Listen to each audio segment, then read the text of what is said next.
the time has come, the walrus said. Hello everyone, and welcome to the top 10 list for Fire Emblem Genealogy of the Holy War of my favorite characters. I've done this before with Fire Emblems 1, 2, and 3, so of course I had to do it for Genealogy. Hey, that rhymed. But something's a little different about Genealogy of the Holy War. See, the game is divided into a first generation and a second generation, each of which with their own characters, so it would make a really long video to do a top 10 of both, and it wouldn't make sense to do a top 10 or just one or the other. So I'm kind of miniaturizing things and doing a top 5 list of the first generation and then a top 5 list of the second generation, so that way if you've only watched the first generation of the Let's Play, you can at least watch the first half of this video without getting spoiled or anything. I hope you guys are excited, and here goes. Straighten up and fly right.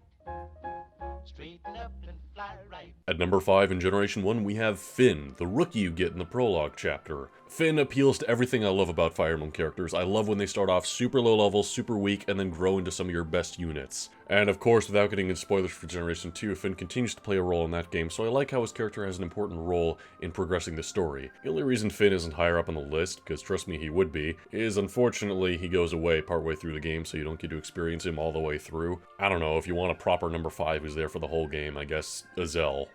There you go. Straighten up and fly right.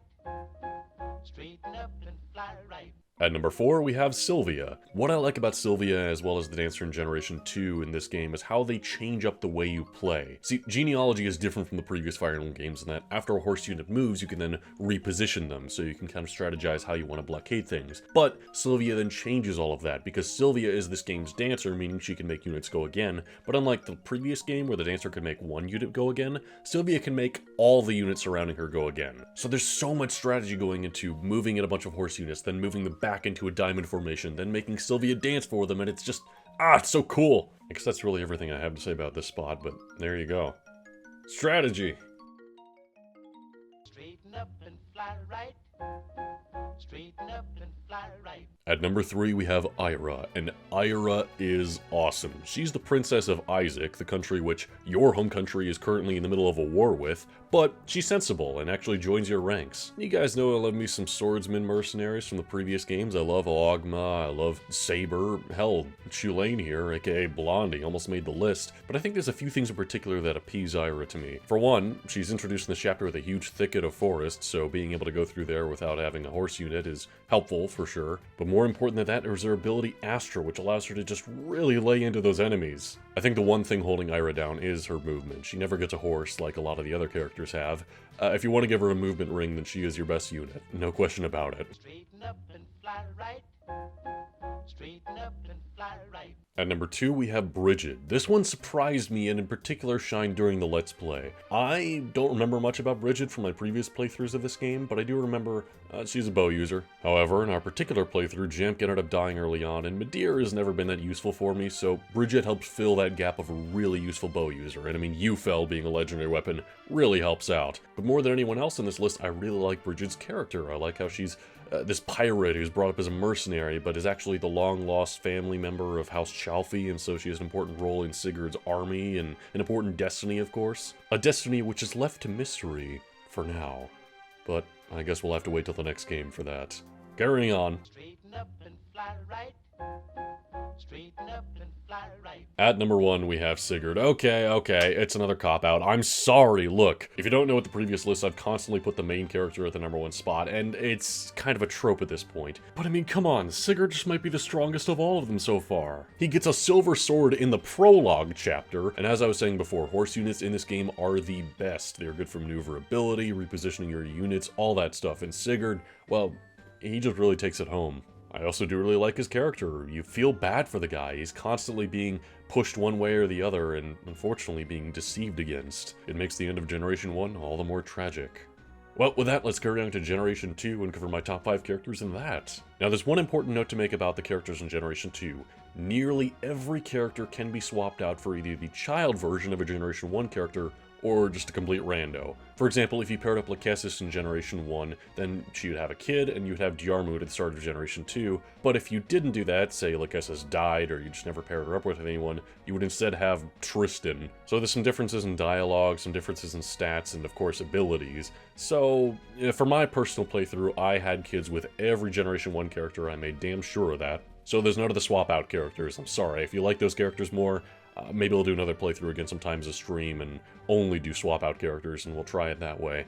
But this has just always been the way I've played Generation 2, and this is the way I played it for the Let's Play, so it's appropriate we do this list this way. Straighten up and fly right.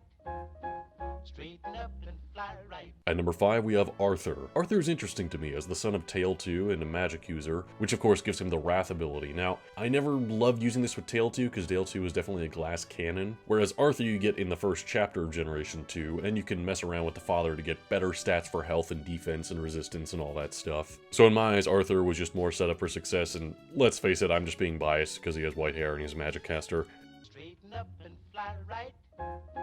Straighten up and fly right. At number 4, we have Fee, who also accompanied Arthur in Chapter 1. Apparently I really like this duo. Fee is the best flying unit in this game, in my opinion, Generation 1 or Generation 2. The fact that she had a defense and a magic ring in this playthrough really helped, but either way, her defense and resistance in my particular playthrough were really good, and her health. So this made her an absolute tank and good for handling just about anything. I mean, the fact that she could fly anywhere helps too. That's something I feel a lot of Generation 2 characters suffer for, is a poor resistance stat. There is Julia, who has a really good resistance stat, and she almost made the list. The only problem is, of course, Julia gets kidnapped, and so her and Deirdre just can't make the list when they spend most of the game not in the party. But yeah, who am I kidding? Fee or rock the house. Straighten up and fly right.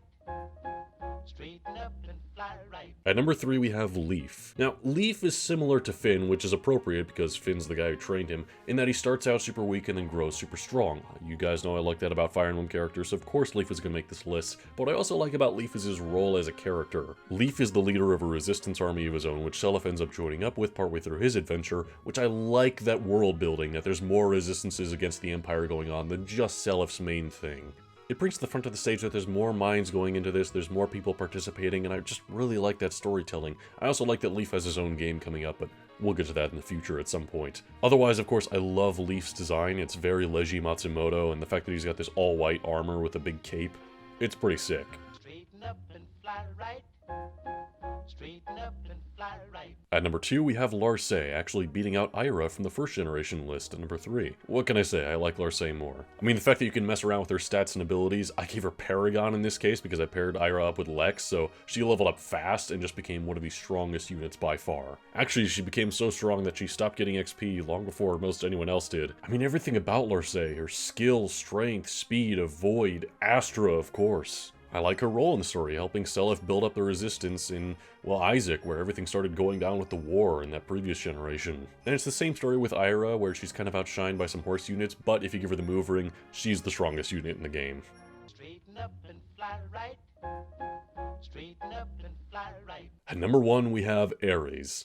Now that I think about it, that's kind of similar to my Mystery of the Emblem list. Anyway, Ares is incredible. Obviously, being a horse unit really helps out. I love his backstory, how he's trying to avenge his father after what happened in Generation 1, but he's a bit confused on exactly what happened. And of course, I love using him in battle. While he doesn't have outright the best stats, as soon as you equip Mistletoe, he might as well, and he can handle just about any threat thrown his way.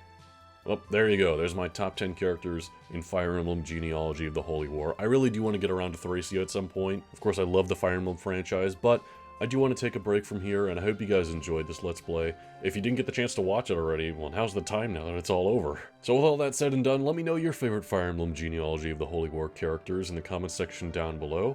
And well, have yourself a good rest of your day. Take care.